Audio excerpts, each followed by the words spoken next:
Nakabenta ki khobor ke baman kasngi subscribe yo Antor News.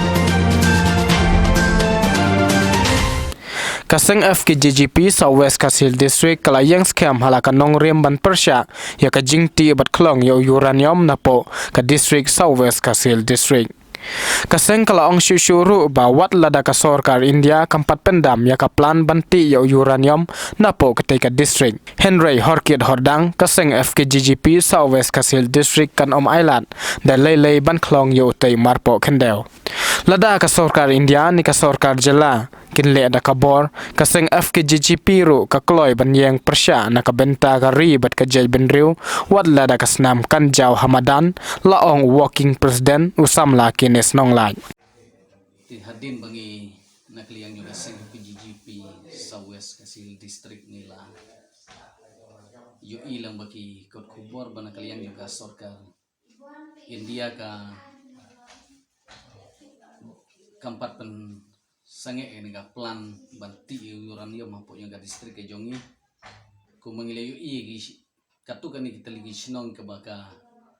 sorkar India kala temu banti uranium mapo yung ka district na kaliang jongi gaseng ngi ha ya ka misik lamba juga seng ban Horkit Hordang inom siya dalay ru emba ka sorkar India lamba ka sorkar jalna bagan klong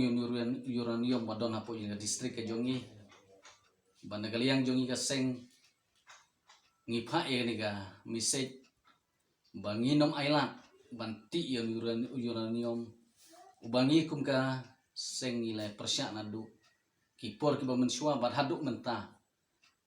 lada nakaliang jong ka sorkar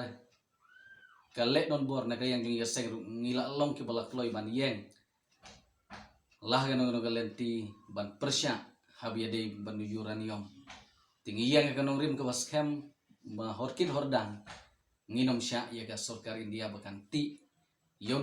uranium hapo yung ka district ka jongi berkaway kani kadi ka misik ka basyay ban nakaliang jong seng ngiyang scam haganong rim banginom island bong uranium